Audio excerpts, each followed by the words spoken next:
Hey, knitting mamas. Welcome back to another episode of the podcast. Are you curious about knitting, but you think it's all knots and tangles and you don't really know where to start? I want to unwrap my top beginner-friendly patterns today that are not just patterns, but also the type of projects that I recommend to do as a beginner. They are super easy to make and they will give you that beginner's accomplishment feeling, which I think is the best part about knitting, or at least one of the best parts, because there's a lot of them. And it's just the best way to get started. So let's dive into this episode. I'm so excited to share these with you. Hey there, mama. Welcome to the Knitting Mamas podcast. If you're a mom who's tired of feeling exhausted and longing for some well-deserved self-care and rest, you are in the right place. I know that finding time for yourself as a busy mom can feel like an impossible puzzle. But guess what? You don't have to compromise anymore. Hi, I'm your host, Nadine Medina. And just like you, I am a mom, wife, and also a happy knitter. Over my 15 years of motherhood, I have been on a journey to discover how to truly recharge without the guilt and the never-ending quest for perfection. The secret? It's all about progress, not perfection.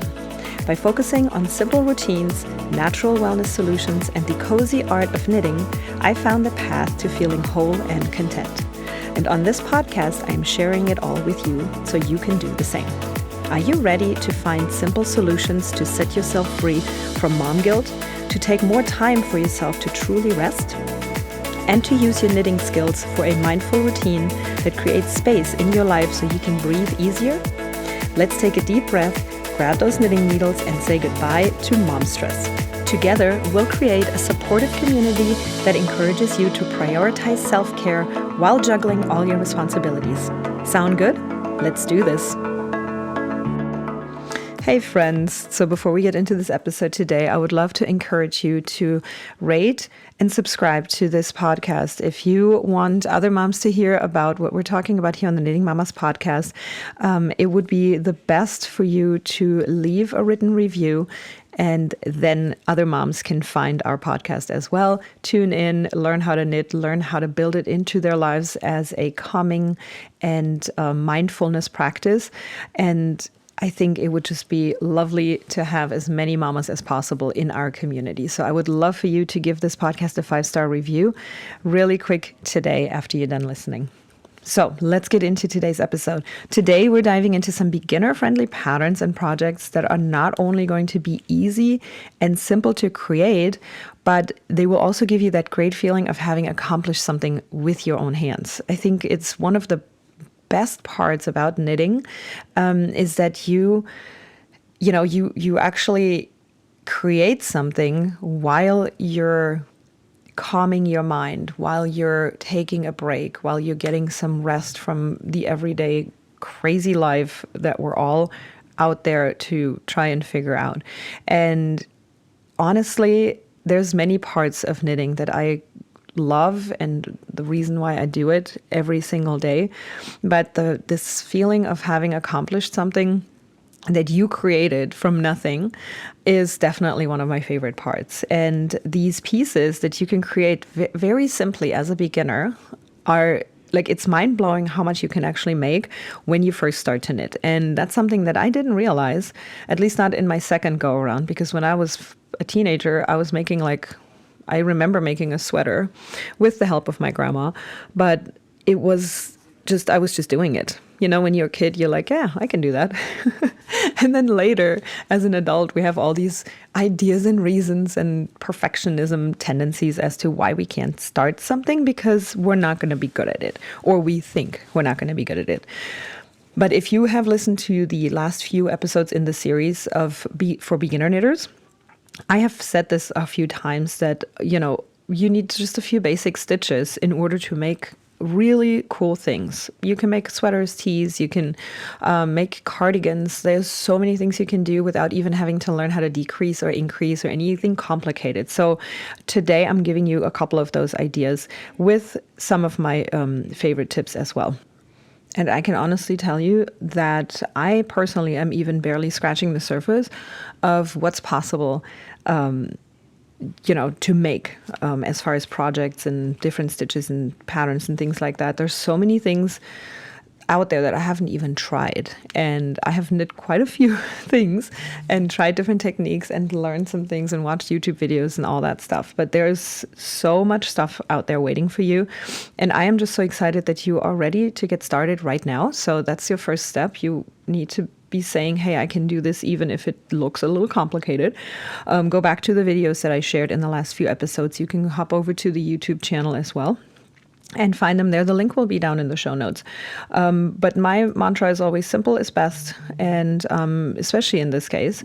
But you will just love how easy it is to complete a full project, and that really looks great. It's not like, oh, this is a beginner's project, and you can totally tell. So, and then of course, my whole take on uniqueness, and when there's little mistakes in there, and they're barely noticeable. Those are totally fine to keep in there. So here are my 4 easy projects for beginner knitters that I would highly, highly recommend getting started with before you start a project that is maybe too long or too complicated, and then you lose interest, or it's not fun because you're just not there yet, and then you throw it into the corner and just kind of quit on it and wonder what happened. So I don't want that for you. I want you to have fun with it. I want you to have like a successful feeling once you have accomplished something. And I want you to really get the benefit of the mindfulness and the calm of the knitting, which you will only get when you're doing something that you actually enjoy doing. So don't bite off more than you can chew, so to speak, by picking something that's too complicated. So the first one I recommend is a bulky knit. So a bulky yarn and big, thick needles is usually, in my opinion, the best way to start, because it does knit up really quickly, and therefore making it super satisfying for beginners. Because when you take a project and it takes you like weeks or even months to complete, you can lose interest really quickly. And I have done that before, speaking from experience all the time on this podcast. And that's just not necessarily the greatest way to get started. I think a quick knit, something that you can show off like in 2 weeks, is the best. A quick pro tip here, use a lighter color so that you can make sure to really see your stitches well. Like a black, dark gray, dark brown are beautiful, but they can be a little bit tricky. Even on the bulky yarn, where you usually are able to see your stitches really well, because they're just too dark and it's kind of hard to tell where your stitches are. But when you use a lighter color, the bulky yarn is amazing to actually see what you have knitted, and therefore, able to follow along and make sure that you're doing it like it's said in the pattern. So I think that's a big advantage. Number 2, make something in garter stitch. And if you remember from the last few episodes, we talked about garter stitch being a pattern that is created by just using the knit stitch. So it's super simple. The front and the back are both knitted in knit stitch on a piece that's knitted flat. And you can pretty much knit anything. I mean, there's patterns out there for garter stitch t-shirts, for garter stitch sweaters. And I remember my first project back in 2020 when I first started knitting again was a cardigan, an entire cardigan made of garter stitch. And guess how I found out that I should have used bulky yarn? It was a gigantic cardigan and it had like very thin yarn. It was like a cotton type yarn, and it took so long. I almost was like, nah, never mind, knitting was not for me. So I want you to avoid that. Make something smaller or make something in bulky yarn if it's a bigger project. But garter stitch is really gorgeous too once it's completed, and you can make so many things with that. Next, I would recommend either a scarf or an infinity scarf, because they're so fun to wear and they're so fun to make. And it's really a small enough project to accomplish fairly quickly. So you, again, get that feeling of, yes, I can do this. I have success in this, and this is something for me, from a scarf. And there's tons of projects. You can also, when you do an infinity scarf, there's 2 different ways to make one. You can either knit it flat and then in the end, sew it up together and seam it to make the loop.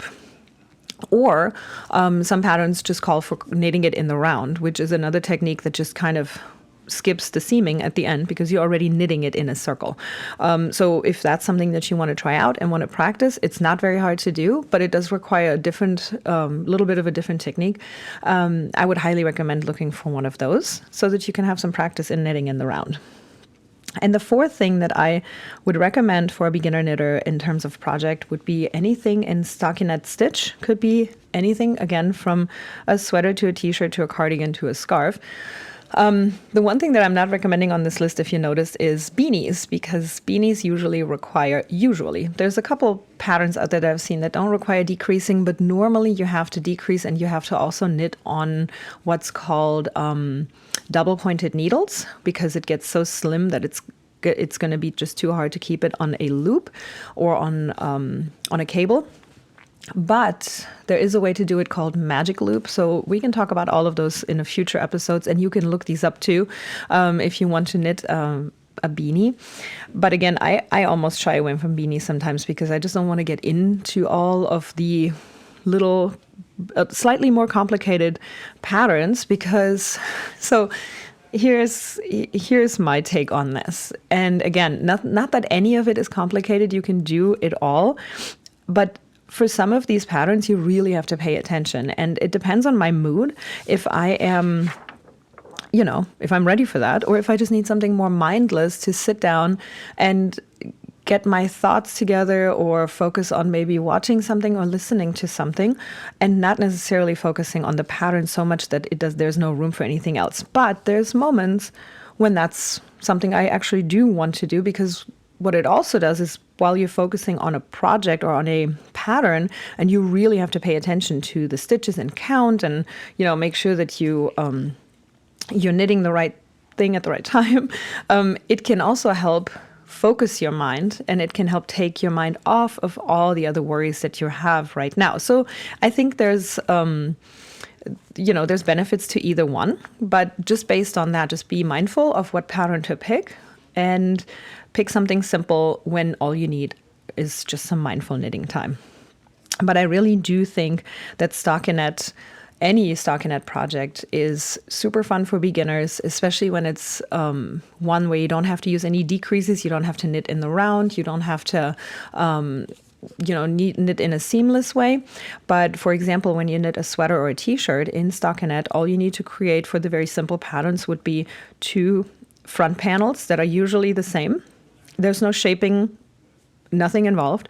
And then you knit 2 rectangular shapes, usually for the sleeves. And in the end, you seam them all together and they become a sweater, and it's fantastic. So again, very simple projects out there to recommend would be lionbrand.com or weareknitters.com. They have amazing beginner projects, and you can actually toggle and filter by beginner patterns, and they will all come up. But those are my 4 highly recommended, tips, tricks, and projects for any beginner knitter. And I hope to see some of your projects. If you have any questions or want to share your first project, I would love to see them. So please go ahead and tag me on social media, or come into the Mindful Knitting community on Facebook that you can go to at bit.ly/knittingmamas, so bit.ly/knittingmamas.